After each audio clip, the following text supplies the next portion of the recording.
our daughters and sons from Gaza, honorable federal ministers, government officials, and officers from PMDC, Assalamu alaikum and a very good afternoon. It's really a great honor to be standing before you, students from Gaza, very shining and outstanding students who have now arrived in Pakistan in their second home. Your plight is all very well known, not only to us, but the entire world.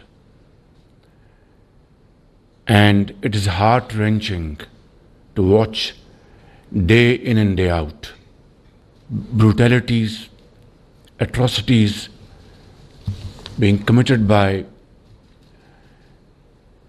Israeli occupation forces,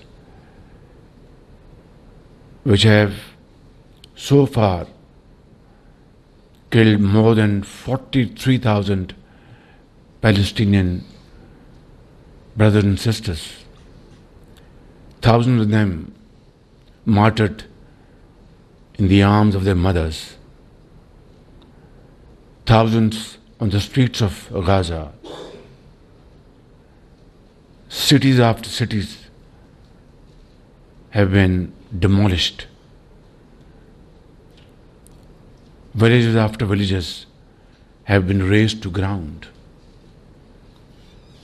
And yet, the international community has yet to act.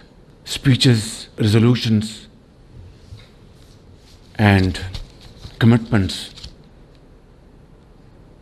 are still to see the light of the day. Whether these are Security Council resolutions or other international forums, including ICJ at Hague, nothing has helped in bringing ceasefire in Gaza. And the world has not seen this kind of carnage in contemporary history. I want to share my sincere feeling with you, my dear students, our brothers, our sisters, that Pakistan is your second home. Our hearts are there for you. Our houses are there for you. Our institutions are there for you. Our teachers are there for you. Everything we can do will not be enough to make you comfortable in Pakistan.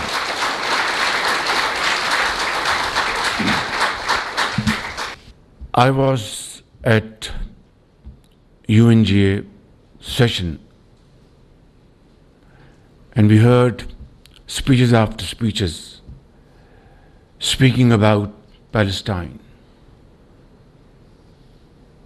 speaking about how Israeli forces are committing genocide in that part of the world. And there were presidents, there were prime ministers, there were heads of states, kings. But after that session, blood still flows in the streets of Gaza.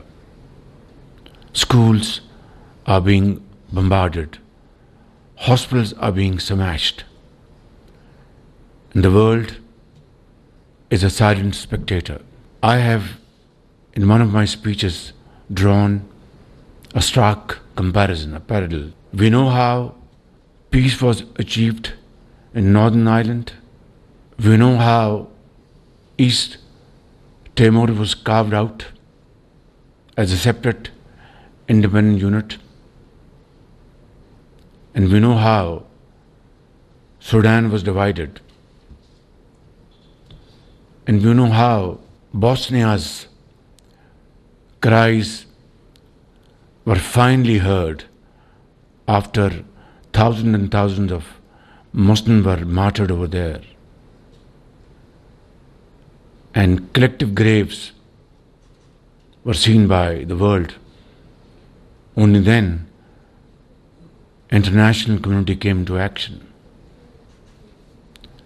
This stark comparison tells us that when the powerful and the mighty wants to achieve something, it is achieved.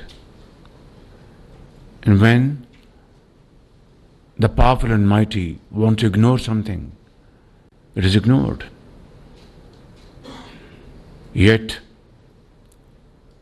the hopes of Palestinian people gives inspiration to the entire world, facing these stupendous challenges, losing every member of their families. The other day, the world saw two sisters traveling together, and then the elder sister holding the younger sister. God knows where their mother and father is. These kind of heart-wrenching stories have touched every heart, living heart in this world. But it has not touched those who matter and those who have to take a decision to save the people of Gaza and Palestine and Lebanon. Therefore, my brothers and sisters, this is just not a gathering of students, it's a gathering of a family. And I want to assure you that Pakistan is your second home. This first batch of 151 students, financed and promoted by great philanthropist from UK known as the Gaza Health Outreach Program for Education, and Dr. Yusufuddin, Dr. Irfan Malik. They have already earned places in Jannah, inshallah.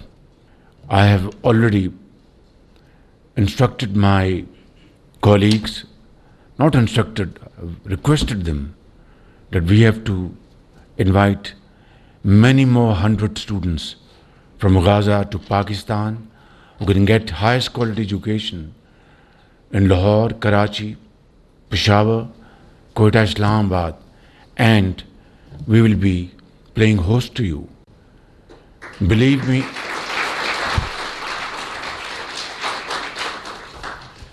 me, it's not a favor. It's a responsibility which I have discharged long ago, but it's never too late. And while the cost of this batch of students will be borne by Al Khidmat Foundation and those great people sitting there, I will make sure that while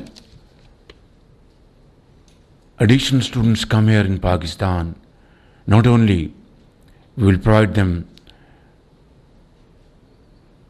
finest quality education, but it will be all free of cost, borne by the government of Pakistan, inshallah. I will therefore request Dr. Bharat and Secretary Health and Secretary Foreign Affairs to kindly take up this challenge immediately, and through proper coordination, please come up with your recommendations without any delay, as to how many more students, brightest of the bright, can we invite to Pakistan and house them in the best learning streets of Pakistan. This should be done not in months but in days and weeks. So, my dear brothers and sisters, while you have left Gaza, your birthplace, and your dear ones behind you, and I wouldn't want to ask you, rather don't have the courage to ask you, that how many of you have lost your dear and near ones over there. But let me assure you that our heart pumps with your heart. We are one family, and you will, inshallah, not feel. Of course, you will miss your parents, you will miss your relatives, but you have your brothers and sisters here who will look after you like a family. Antum ikhwan, hada bayt baytukum, Pakistan baytukum inshallah. قلبي مفتوح لكم يعني أي وقت إن شاء الله، ونانا موجودين مشتاقين، هذا فرض علينا يعني. أنتم ليس ضيوف، أنتم إخوان والله العظيم. باكستان بيتكم وبيتي.